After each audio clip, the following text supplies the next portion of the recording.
Welcome to next exam. आज है 14 अगस्त 2024 और 14 अगस्त 2024 से करंट अफेयर्स के जितने भी इंपॉर्टेंट क्वेश्चन बन सकते हैं सारे हम इस वीडियो में डिस्कस करेंगे और हर क्वेश्चन से रिलेटेड इंपॉर्टेंट फैक्ट भी मैं आपको बताऊंगा, तो आप पूरा वीडियो बहुत ध्यान से देखिए। लास्ट में मैं आपसे क्वेश्चन पूछूंगा, उसका आंसर आपको कमेंट बॉक्स में बताना है। आज की इस वीडियो की PDF फाइल आप इस वीडियो के डिस्क्रिप्शन से डाउनलोड कर सकते हैं। PDF आप हमारे टेलीग्राम ग्रुप से भी डाउनलोड कर सकते हैं। टेलीग्राम ग्रुप पर आपको सारी PDF एक साथ मिल जाएंगी और टेलीग्राम ग्रुप का लिंक मैंने इस वीडियो के डिस्क्रिप्शन में दे दिया है, तो आप उस लिंक पर क्लिक करके टेलीग्राम ग्रुप ज्वाइन कर सकते हैं। तो चलिए स्टार्ट करते हैं। पहला क्वेश्चन है, हाल ही में विश्व अंगदान दिवस कब मनाया गया है?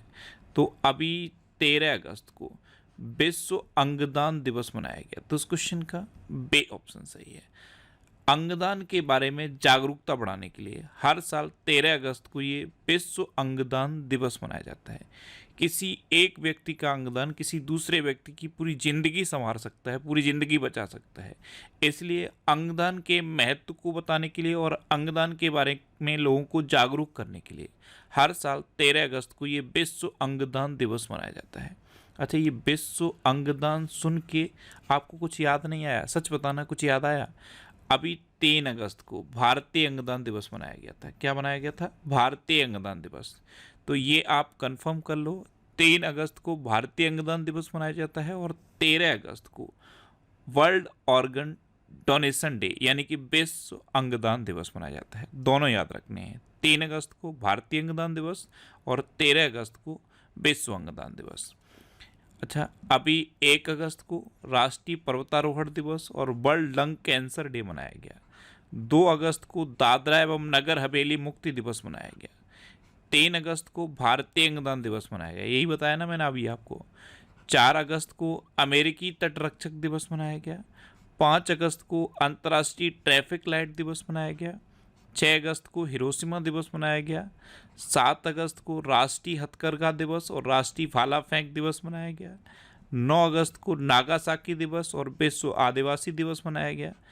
10 अगस्त को विश्व शेर दिवस और विश्व जैव ईंधन दिवस मनाया गया। अच्छा, 12 अगस्त को विश्व हाथी दिवस मनाया गया। तो अगस्त में अब तक इतने इंपॉर्टेंट डे मनाए गए हैं, ये आपको याद रखने हैं। और मैं आपको बोलता हूँ, डेली मॉर्निंग में उठकर सबसे पहले अपने लिए एक टारगेट फिक्स करो, चाहे छोटा सा ही टारगेट फिक्स करो, लेकिन डेली मॉर्निंग में उठकर सबसे पहले अपने लिए एक टारगेट फिक्स करो और फिर अपना पूरा दिन उस टारगेट को अचीव करने में लगा दो। आपकी लाइफ ऑटोमेटिकली अच्छी हो जाएगी। नेक्स्ट क्वेश्चन है, किस देश ने सबसे बड़े कार्गो ड्रोन का परीक्षण किया? तो चाइना ने अभी सबसे बड़े कार्गो ड्रोन का सफल परीक्षण किया। इसकी कैपेसिटी है 2 टन पेलोड ले जाने की और ये दुनिया का सबसे बड़ा कार्गो ड्रोन है। इसका सफल परीक्षण अभी चाइना ने किया है। अब चाइना ने किया तो ये है मैप में चाइना। चाइना की कैपिटल क्या है? बीजिंग। चाइना की करेंसी क्या है? रेनमिनवी। और चाइना के प्रेजेंट टाइम पे प्रेसिडेंट कौन है? Xi Jinping. अभी चाइना ने स्टारलिंक का मुकाबला करने के लिए पहला उपग्रह समूह नेटवर्क लॉन्च किया। स्टारलिंक क्या है? ये स्पेस एक्स का एक प्रोजेक्ट है। इसमें स्टारलिंक यानी कि उपग्रह का एक पूरा का पूरा लिंक बनाया जा रहा है, जिससे कि पूरी अर्थ पर एक साथ इंटरनेट दिया जा सके। ये सैटेलाइट इंटरनेट होगा और पूरी अर्थ पर एक साथ दिया जा सके, यानी कि पूरी दुनिया के इंटरनेट पर एक छत्र राज करने का एक तरीका है। तो स्पेस एक्स का एक प्रोजेक्ट है। अब स्पेस एक्स का ही राज ना हो जाए, इसलिए चाइना ने क्या किया है, इसी के कंपैरिजन में यानी कि इसका मुकाबला करने के लिए उपग्रह समूह नेटवर्क लॉन्च किया है। ये भी इसी तरह के उपग्रह की एक चेन बनाएगा और इससे भी इंटरनेट पूरी दुनिया को दिया जा सकता है। तो चाइना ने अब इसका कंपटीशन तैयार कर दिया है। चाइना ने विश्व की पहली carbon fibre high speed train का अनावरण किया। चाइना का आई स्पेस रॉकेट लॉन्च होने के कुछ देर बाद विफल हो गया। चांद के अंधेरे हिस्से से मिट्टी लाने वाला पहला देश चाइना बना है। ली डेरेन और जू के कुन, ये चीन का शीर्ष विज्ञान तकनीकी पुरस्कार इन्होंने जीता है। चीन का परमाणु शस्त्रागार बढ़कर भारत से 3 गुना हो गया है। समझ में आ रहा है आपको? चीन का परमाणु शस्त्रागार इंडिया से 3 गुना हो गया है। चीन के वैज्ञानिकों ने सौर घूर्णन का नया पैटर्न खोजा है। भारत सरकार चीन की सीमा पर सड़क बनाने के लिए प्रत्येक किलोमीटर 2 करोड़ रुपए खर्च करेगी।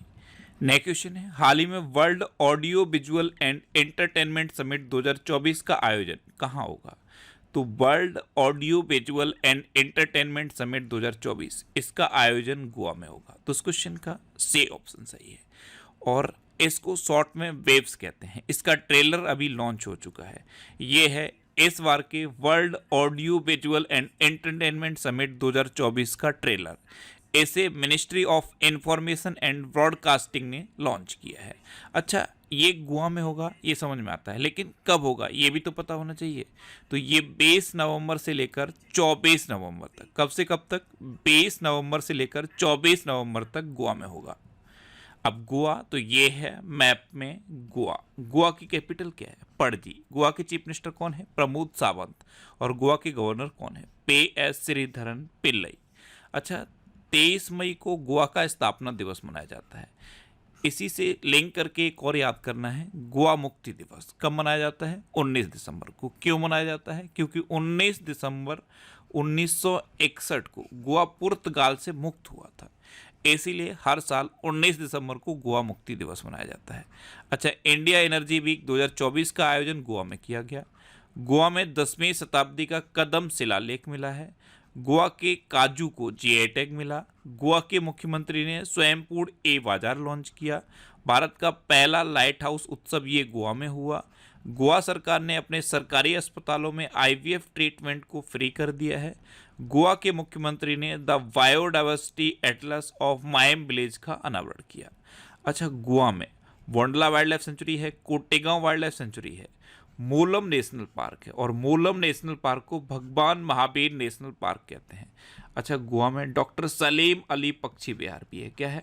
डॉक्टर सलीम अली पक्षी विहार। ये सुन के कुछ याद आया? Doctor Salim Ali national park कहाँ है? Doctor Salim Ali national park Jammu Kashmir में है। और अगर आपसे पूछ लिया जाए कि डॉक्टर सलीम अली पक्षी विहार कहाँ है, तो ये गोवा में है। अच्छा, हाल ही में वेल को किस राज्य में 1600 मेगावाट की ताप विद्युत परियोजना मिली है? तो वेल को अभी झारखंड में 1600 मेगावाट की ताप विद्युत परियोजना मिली। तो इस क्वेश्चन का डी ऑप्शन सही है। अब झारखंड में मिली है, तो ये है मैप में झारखंड। झारखंड की कैपिटल क्या है? रांची। झारखंड के चीफ मिनिस्टर कौन है? हेमंत सोरेन। और झारखंड के गवर्नर कौन है? संतोष गंगवार। ये अभी नए गवर्नर बने हैं। अच्छा, झारखंड विधानसभा ने खनन खनिजों पर उपकर लगाने संबंधी विधेयक पारित किया। संतोष कुमार गंगवार ये बरेली के सांसद रहे और ये झारखंड के अब राज्यपाल बन गए हैं। झारखंड में दिव्यांग छात्रों के लिए एक विश्वविद्यालय स्थापित किया जाएगा। झारखंड में 23 जून को हूल दिवस मनाया गया। 3 दिवसीय पूसा कृषि विज्ञान मेला ये झारखंड में हुआ। झारखंड सरकार ने विधवा पुनर्विवाह प्रोत्साहन योजना शुरू करने की घोषणा की। जस्टिस प्रदीप कुमार को झारखंड उच्च न्यायालय में स्थायी न्यायाधीश नियुक्त किया गया। और झारखंड सरकार ने आदिवासियों और दलितों के लिए वृद्धावस्था पेंशन की आयु को घटाकर 50 वर्ष कर दिया है। नेक्स्ट क्वेश्चन है, हाल ही में जारी उच्च शिक्षा संस्थानों की राष्ट्रीय रैंकिंग में कौन शीर्ष पर रहा? तो अभी उच्च शिक्षा संस्थानों की राष्ट्रीय रैंकिंग जारी की गई और इसमें IIT मद्रास टॉप पर रहा है। तो इस क्वेश्चन का सी ऑप्शन सही है। अच्छा, IIT की बात है तो IIT से रिलेटेड अभी जितने भी इंपॉर्टेंट क्वेश्चन है मैंने यहाँ पे लिख दिए हैं। जैसे IIT खड़गपुर ने अभी सुंदर पिचाई को डॉक्टर ऑफ साइंस की उपाधि से सम्मानित किया। IIT दिल्ली में 4 वर्षीय स्नातक कोर्स BTech इन डिजाइन शुरू किया गया। IIT मद्रास ने भारत को वैश्विक शतरंज महाशक्ति बनाने की योजना का अनावरण किया। IIT गुवाहाटी के शोधकर्ताओं ने अफ्रीकी स्वाइन फीवर वायरस प्रोटीन की खोज की। IIT जोधपुर में अब हिंदी और अंग्रेजी दोनों मीडियम में BTech होगी।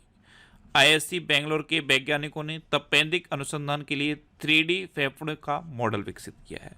और IIT दिल्ली के छात्र कलश गुप्ता ने विश्व की सबसे बड़ी कोडिंग प्रतियोगिता जीती है।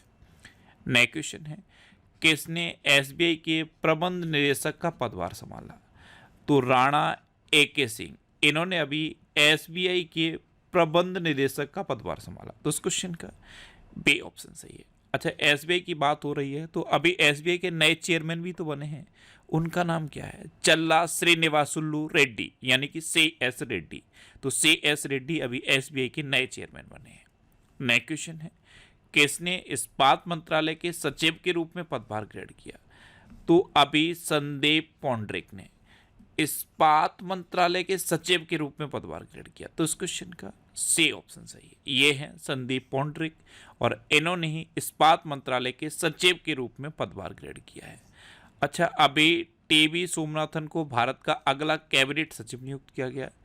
अमित सिंह नेगी को प्रधानमंत्री कार्यालय में अतिरिक्त सचिव नियुक्त किया गया। हरीश दुधानी को केंद्रीय विद्युत नियामक आयोग का सदस्य नियुक्त किया गया। जम्मू कश्मीर में आर स्वैन को पूर्णकालिक डीजीपी नियुक्त किया गया। बोइंग ने केली आर्टवर्क को अपना नया अध्यक्ष और सीईओ नियुक्त किया। दलजीत सिंह चौधरी ने सीमा सुरक्षा बल के महानिदेशक का अतिरिक्त प्रभार संभाला। मुक्केबाजी में भारत के सबसे कम उम्र के ओलंपिक रेफरी कपिलन साई अशोक बने हैं। और संयुक्त राष्ट्र की आर्थिक और सामाजिक परिषद का अध्यक्ष बॉब राय को चुना गया। नेक्स्ट क्वेश्चन है, हाल ही में हॉकी इंडिया ने किसे भारत की जूनियर पुरुष टीम का मुख्य कोच नियुक्त किया? तो PR श्रीजेश को हॉकी इंडिया ने भारत की जूनियर पुरुष टीम का कोच नियुक्त किया। तो इस क्वेश्चन का बे ऑप्शन सही है, ये है PR श्रीजेश। इनको तो आप अभी पहचानते होंगे क्योंकि अभी पेरिस ओलंपिक कंप्लीट हुआ है और पेरिस ओलंपिक के समापन समारोह में ये भारत के ध्वजवाहक थे। ये और इनके साथ कौन थी? मनु भाकर। दो लोग ध्वजवाहक थे, कौन कौन? PR श्रीजेश और मनु भाकर पेरिस ओलंपिक के समापन समारोह में भारत के ध्वजवाहक थे। और अब PR श्रीजेश को हॉकी इंडिया ने भारत की जूनियर पुरुष टीम का मुख्य कोच नियुक्त कर दिया है। नेक्स्ट क्वेश्चन है, किस राज्य के मुख्यमंत्री ने प्राकृतिक खेती को बढ़ावा देने के लिए नई पहल हिम उन्नति की शुरुआत की? तो प्राकृतिक खेती को बढ़ावा देने के लिए एक नई पहल हिम उन्नति की शुरुआत हिमाचल प्रदेश के मुख्यमंत्री ने की। तो इस क्वेश्चन का सी ऑप्शन सही है। अब हिमाचल प्रदेश, तो ये है मैप में हिमाचल प्रदेश। हिमाचल प्रदेश की कैपिटल क्या है? शिमला। हिमाचल प्रदेश के चीफ मिनिस्टर कौन है? सुखविंदर सिंह सुक्खू। और हिमाचल प्रदेश के गवर्नर कौन है? शिव प्रताप शुक्ला। अच्छा, मौसम पूर्वानुमान के लिए लाहौल स्पीति में डॉपलर रडार स्थापित किया जाएगा। हिमाचल प्रदेश मंत्रिमंडल ने शून्य बिजली बिल प्रावधान को युक्ति संगत बनाने की मंजूरी दी। CAG ने शिमला में भारत के पहले Chadwick house navigating audit heritage संग्रहालय का उद्घाटन किया। 12 में वार्षिक ट्रैवल रिव्यू अवार्ड 2024 में हिमाचल प्रदेश टॉप पर रहा। हिमाचल प्रदेश के मुख्यमंत्री ने सरकार गांव के द्वार पहल का अनावरण किया। विंटर कार्निवाल ये शिमला में हुआ। हिमाचल प्रदेश सरकार ने विद्यालय विकास में सामूहिक योगदान को बढ़ावा देने के लिए अपना विद्यालय कार्यक्रम शुरू किया। अच्छा, हिमाचल प्रदेश में ग्रेट हिमालयन नेशनल पार्क है, पिन वैली नेशनल पार्क है और थिर गंगा नेशनल पार्क है।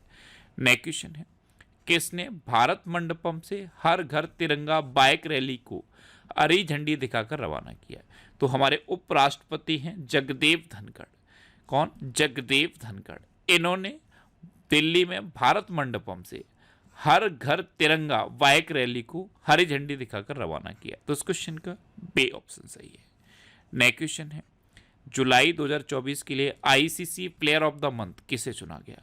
तो ICC men's player of the month Gus Atkinson और women's player of the month Chamari Atapattu, इन दोनों को चुना गया। गस एटकिंसन ये इंग्लैंड के प्लेयर हैं और चमारी अटापट्टू ये श्रीलंका के हैं। तो ये दो नाम याद रखने हैं। जुलाई 2024 के ये ICC player of the month बने हैं। तो इस क्वेश्चन का सी ऑप्शन सही है, उपयुक्त दोनों। अच्छा, यहाँ पे मैं आपसे एक क्वेश्चन पूछ लूँ, ये तो जुलाई के ICC player of the month बने हैं। जून के ICC player of the month मैंने आपको बताए थे, याद है आपको कौन कौन बने थे? जसप्रीत बुमराह और दूसरी कौन थी? स्मृति मंदाना। तो जसप्रीत बुमराह और स्मृति मंदाना जून 2024 की ICC player of the month बनी थी। और अब जुलाई 2024 के ICC player of the month Gus Atkinson और चमारी अटापट्टू बने हैं। नेक्स्ट क्वेश्चन है, किस देश में दुनिया का सबसे पुराना कैलेंडर खोजा गया? तो ये तुर्की में खोजा गया है। तो इस क्वेश्चन का ए ऑप्शन सही। और तुर्की को अब क्या कहते हैं? तुर्की। क्या कहते हैं? तुर्की। आप मैप में देखो, ये है तुर्की। तुर्की की कैपिटल क्या है? अंकारा। तुर्की की करेंसी क्या है? Turkish lira. और तुर्की के प्रेसिडेंट कौन है? Recep Tayyip Erdogan. अभी तुर्की से रिलेटेड दो इंपॉर्टेंट क्वेश्चन मैंने आपको बताए थे। एक तो तुर्की में इंस्टाग्राम को बैन कर दिया गया है। दूसरा क्वेश्चन क्या था, तुर्की ने आवारा कुत्तों की इच्छा मृत्यु का विवादास्पद कानून पारित किया है। तो ये दो क्वेश्चन अभी तुर्की से रिलेटेड इंपॉर्टेंट हैं। और तीसरा ये हो गया, तुर्की में दुनिया का सबसे पुराना कैलेंडर मिला है। नेक्स्ट क्वेश्चन है, हाल ही में BCL यानी कि बिग क्रिकेट लीग ने दीर्घकालिक प्रसारण के लिए किसके साथ समझौता किया है? तो बिग क्रिकेट लीग इसने दीर्घकालिक प्रसारण के लिए प्रसार भारती के साथ समझौता किया। तो इस क्वेश्चन का बी ऑप्शन सही है। नेक्स्ट क्वेश्चन है, सैनिटरी पैड के लिए छात्राओं को बैंक खातों में राशि भेजने वाला पहला राज्य कौन सा बना? तो ये मध्य प्रदेश बना। मध्य प्रदेश में अब क्लास 7th से लेकर 12th तक की छात्राओं को साल में एक बार सैनिटरी पैड के लिए 300 रुपये गवर्नमेंट देगी। ऐसा करने वाला देश का पहला राज्य मध्य प्रदेश बना है। तो इस क्वेश्चन का सी ऑप्शन सही है। अब मध्य प्रदेश बना है तो ये है मैप में मध्य प्रदेश। मध्य प्रदेश की कैपिटल क्या है? भोपाल। और भोपाल में क्या है? भोजताल। अच्छा, उज्जैन में सबसे अधिक 1500 लोगों ने एक साथ 10 मिनट तक डमरू बजाकर गिनीज वर्ल्ड रिकॉर्ड बनाया। चौथा राष्ट्रीय हिंदी विज्ञान सम्मेलन 2024 ये भोपाल में आयोजित हुआ। इंदौर में मात्र 24 घंटे में 11 लाख पौधे लगाकर वर्ल्ड रिकॉर्ड बनाया गया। PM स्वनिधि योजना के तहत सर्वश्रेष्ठ प्रदर्शन करने वाला राज्य मध्य प्रदेश बना। गृह मंत्री अमित शाह ने मध्य प्रदेश में PM कॉलेज ऑफ एक्सीलेंस का उद्घाटन किया। पेंच टाइगर रिजर्व ने वनाग्नि के लिए पहली उन्नत AI प्रणाली शुरू की। मध्य प्रदेश सरकार ने सभी जिलों में एक PM कॉलेज ऑफ एक्सीलेंस की स्थापना को मंजूरी दी। और मध्य प्रदेश के मुख्यमंत्री ने PM श्री पर्यटन हवाई सेवा का शुभारंभ किया। अच्छा, मध्य प्रदेश में कान्हा, बांधवगढ़, माधव, संजय, पन्ना और सतपुड़ा नेशनल पार्क हैं। कौन कौन से? कान्हा, बांधवगढ़, माधव, पन्ना, संजय और सतपुड़ा नेशनल पार्क, ये मध्य प्रदेश के इंपोर्टेंट नेशनल पार्क हैं। नेक्स्ट क्वेश्चन है, कैसे पैरालंपिक गेम्स 2024 से बाहर किया गया है? तो ये प्रमोद भगत को किया गया। तो इस क्वेश्चन का बी ऑप्शन सही है। ये है प्रमोद भगत। इनको डोपिंग के आरोप में अभी पैरालंपिक गेम्स 2024 से बाहर किया गया है। अच्छा, पैरालंपिक गेम 2024 कहाँ पे होंगे? ये भी पेरिस में होंगे। कहाँ पे होंगे? पेरिस में। और ये जो प्रमोद भगत हैं इनको पैरालंपिक गेम से बाहर किया गया और इन पर 18 महीने का प्रतिबंध भी लगाया गया है। अब लास्ट वीडियो के क्वेश्चन का आंसर। लास्ट वीडियो मैंने आपसे क्वेश्चन पूछा था कि पेरिस ओलंपिक में पदक तालिका में भारत कौन से स्थान पर रहा? तो पेरिस ओलंपिक में पदक तालिका में अपना देश भारत 71वें नंबर पर रहा। तो इस क्वेश्चन का सी ऑप्शन सही था और लगभग सभी स्टूडेंट ने इसका आंसर सही दिया। मोस्टली स्टूडेंट ने इसके बारे में डिटेल में लिखा। मैं आपको एक बार फिर बोलूंगा, क्वेश्चन के बारे में आपको जितना ज़्यादा से ज़्यादा पता हो आप लिखा करो, क्योंकि जो चीज़ें आप लिख देते हो फिर उन्हें आप कभी नहीं भूलते। अच्छा, जो भी क्वेश्चन मैं पूछूं उसका आंसर आप जरूर दिया करो। वीडियो को लाइक करके क्वेश्चन का आंसर आप कमेंट बॉक्स में जरूर लिखा करो और आंसर जितना ज़्यादा डिटेल में लिख सकते हो उतना ज़्यादा डिटेल में लिखा करो। और मैं आपसे सिर्फ एक रिक्वेस्ट कर रहा हूँ, इस वीडियो को आपके पास 1, 2, 3 जितने भी स्टडी रिलेटेड ग्रुप्स हैं उनमें शेयर जरूर कर दिया करो। मिनिमम 1 या 2 स्टडी ग्रुप्स हर एक के पास होते हैं, तो जो भी स्टडी ग्रुप आपके पास है उसमें इस वीडियो को डेली शेयर किया करो। अब आपके लिए रिवीजन के क्वेश्चन। अभी बिहार सरकार ने मंदिरों, मठों और ट्रस्ट के लिए रजिस्ट्रेशन को अनिवार्य बनाया है। कामिल मदौरी को ट्यूनीशिया का प्रधानमंत्री नियुक्त किया गया। मिस नेपाल वर्ल्ड 2024 का खिताब आसमा कुमारी केसी ने जीता। राष्ट्रपति द्रौपदी मुर्मू को फिजी के सर्वोच्च नागरिक सम्मान companion of the order of Fiji से सम्मानित किया गया। के कैलाशनाथन ने पुडुचेरी के उपराज्यपाल के रूप में शपथ ली। आंध्र प्रदेश को सर्वाधिक अंगदान के कारण जीवन दान पुरस्कार मिला। फिर अंगदान की बात आई, रिवाइज कर लो। 3 अगस्त को क्या मनाया जाता है? भारतीय अंगदान दिवस। और 13 अगस्त को क्या मनाया जाता है? विश्व अंगदान दिवस। सांस्कृतिक उत्सव कशूर रिवाज ये जम्मू कश्मीर में संपन्न हुआ। मौसम पूर्वानुमान के लिए लाहौल स्पीति में डॉपलर रडार स्थापित किया जाएगा। बोइंग ने केली आर्टवर्क को अपना नया अध्यक्ष और CEO नियुक्त किया। छत्तीसगढ़ सरकार ने भारत के तीसरे बड़े बाघ अभ्यारण्य को मंजूरी दी? छत्तीसगढ़ में गुरु घासीदास और तमोर पिंगला टाइगर रिजर्व को मर्ज कर दिया गया है और मर्जर के बाद ये देश का तीसरा सबसे बड़ा टाइगर रिजर्व बन गया है। द्विपक्षीय वायु अभ्यास उदार शक्ति ये मलेशिया में आयोजित हुआ। फॉर्च्यून ग्लोबल 500 सूची में वालमार्ट टॉप पर रहा और रिलायंस इंडिया लिमिटेड 86वें नंबर पर रहा। भारत का पहला जीआई टैग अंजीर जूस ये पोलैंड को निर्यात किया गया। सैयद रेफात अहमद ने बांग्लादेश के 25वें मुख्य न्यायाधीश के रूप में शपथ ली। ये क्वेश्चन अभी मोस्ट इंपोर्टेंट है। अगर कोई अभी एग्जाम होता है तो आपसे ये नहीं पूछेगा कि बांग्लादेश की अंतरिम सरकार के प्रमुख कौन बने हैं, यानी कि प्राइम मिनिस्टर कौन बने हैं, क्योंकि वो सबको पता है। अगर उसको थोड़ा सा टफ क्वेश्चन पूछना होगा तो वो पूछ लेगा कि बांग्लादेश के नए मुख्य न्यायाधीश कौन बने हैं। तो इनका नाम याद कर लीजिए, सैयद रेफात अहमद। अच्छा, झारखंड सरकार ने उपस्थिति पोर्टल लॉन्च किया। विश्व की 10 सबसे बड़ी कोयला खदानों में 2 भारतीय खदानें गेवरा और कुसमुंडा शामिल हुई हैं और भारतीय सेना ने लद्दाख में पर्वत प्रहार अभ्यास आयोजित किया।